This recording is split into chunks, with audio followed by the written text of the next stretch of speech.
Good evening, students. So in the previous video I have completed up to the shear strain and stress and strain, and as well as Poisson's ratio, right?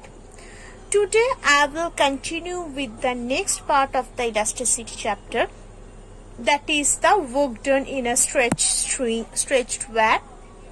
Later on I will go for some terms that is related with this elasticity chapter, and as well as the relation between the modulus. Okay, so let us continue. So work done in a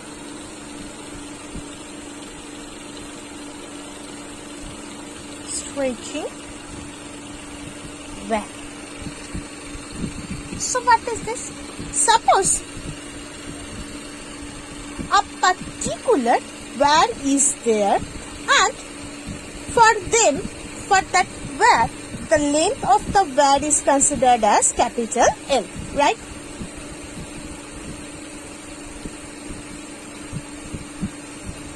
Well, now the thing is that if we apply longitudinal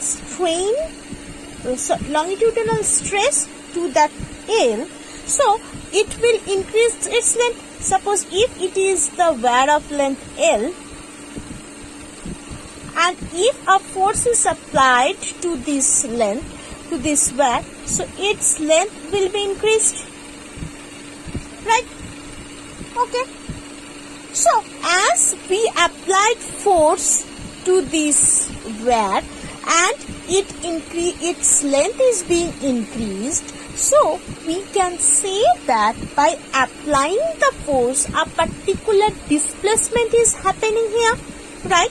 So therefore, as we are applying force and displacement is happening, so we can say that our work done is there, right?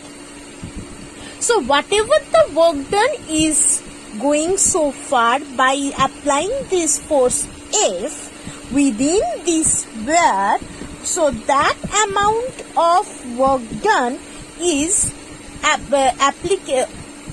basically storing within this wire as the elastic potential energy,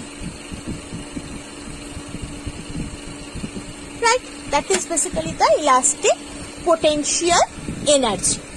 Now the thing is that but this elastic potential energy will be considered at most the elastic limit. So if these forces applied to this wire within the elastic limit, then only an amount of work done is done, and that amount of work done will be stored within that wire as the elastic potential energy.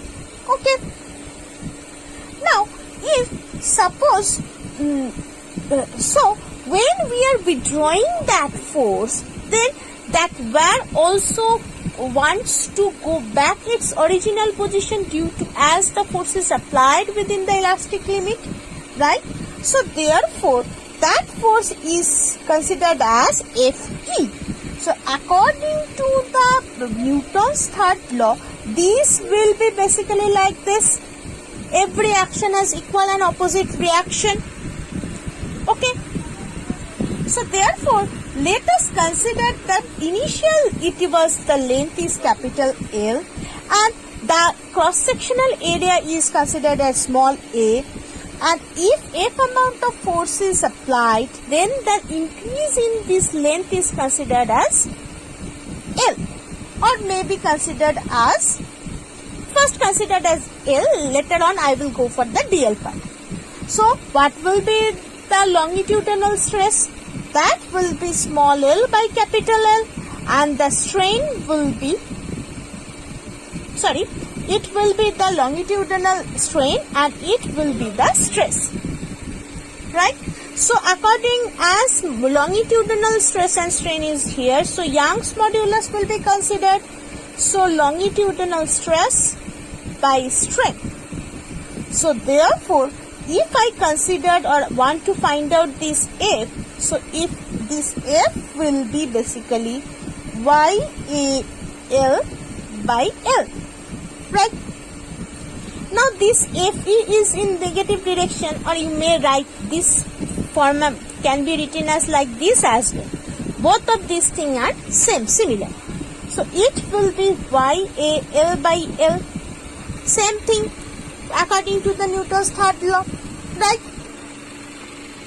Now, if this FE is the amount of force that is applying against the work done within that wire. So therefore, if dl amount of displacement is occurring, so therefore dl means very small amount of displacement is occurring, right? So therefore, we can write it as YAL L. So for as dl amount of work done is occurring, so if I want to find the total work done, so therefore it is considered total work done. So it will go for the integration 0 to W, and this will be 0 to L, YAL by AL dl, and the minus will be here. So this is the integration part, and this will be dW, small amount of work done. So if you integrate dx, so the result will be x, right? So this is the formula of the integration. So if it is called the indefinite integral, as no limit is given. So if I provide the limit, so this is the upper limit and this is the lower limit, right? So therefore, that is, or if I consider that this is x2 and this is x1, so therefore the result will be upper minus lower, right? So this same thing I will apply here. So dw integration will be w. Now YA capital L, this is the constant part, this will be the thing. Now here I have provided dx. So if an x is here, so according to the formula, if I consider it x to the power n, so the formula is n plus n by this one. So I will, this format is similar is here, L to the power nothing but 1 is there, right? So same thing, just we do the same thing here also. So just putting the values limit here. So this will be L square by 2, 0 to L. So the value will be YL square A by 2L. So this will be the work done for a stretch string. Hopefully it is clear to all. Now I will go for the relations among the elastic constants. So there are 4 elastic constants. First one is Young's modulus. Next one is the bulk modulus.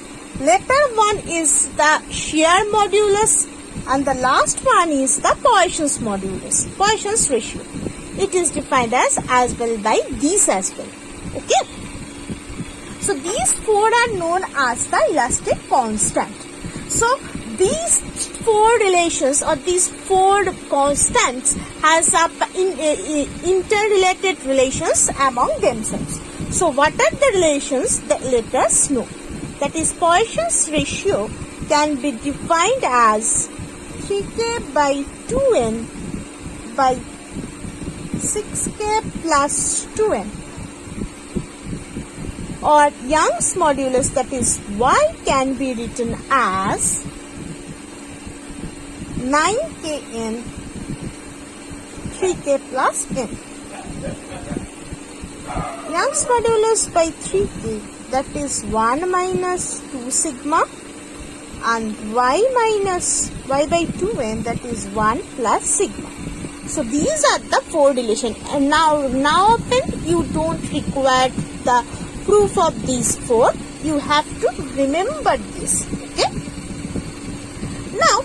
there is a limiting values of the Poisson's ratio. So if by taking these four equations, as four unknowns are there, therefore four equations is there. So based on these four equations, we can say that we can conclude another relation, that is 3k 1 minus 2 sigma, that is equal to 2n 1 plus sigma. Right? So based on basically by using these two only, look, this is why, you just come equating the y or compare the y, that is Young's modulus, you will get this relation. So from this relation you can say that k and n is always positive. Okay, so therefore if sigma is positive, therefore the right hand side of this equation is always positive, so therefore the left hand side also positive. So therefore we can write it like this inequality, or sigma is greater than this one. If sigma is negative, so the left hand side also is negative, positive, but and the right hand side is becomes positive, so therefore 1 plus sigma, that is greater than 0, so therefore sigma greater than minus 1. So from these two inequalities we are getting two limiting value, one is this, another one is, so we can write that the sigma, that is the Poisson's ratio, will lie within this limit. Always the value of this sigma will be between minus 1 and half. In general, it basically comes as 0.2 to 0.4 in general. Okay, so there are some particular elastic limits or some particular terms regarding this elasticity. So what are these terms? The terms are, suppose first is elasticity, we know this. So if I draw the curve, here is suppose strain and here is stress. So base stress strain,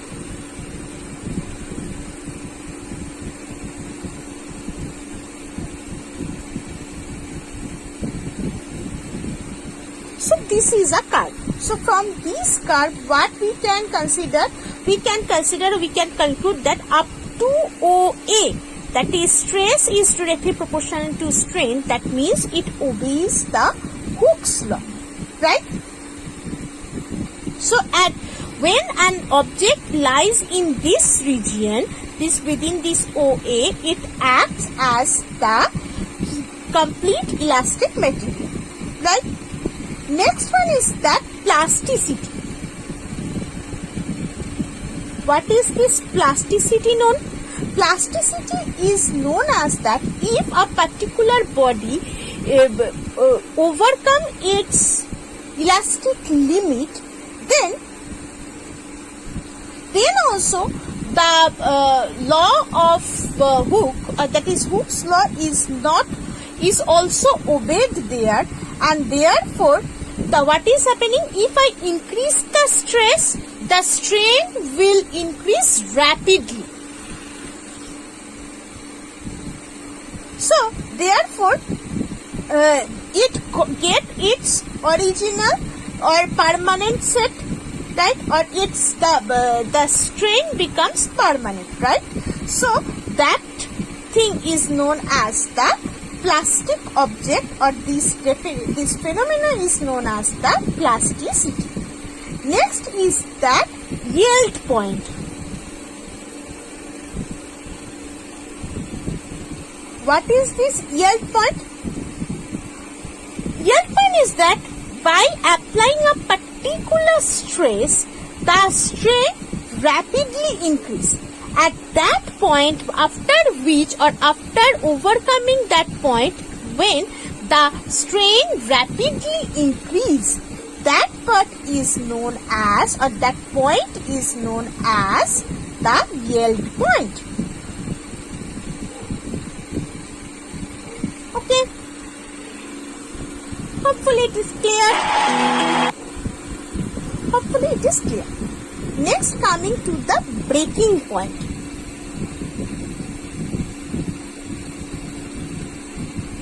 What is this breaking point?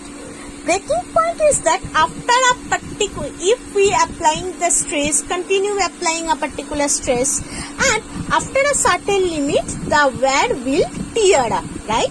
So at that point, it is where it teared up, it is known as this breaking point, right?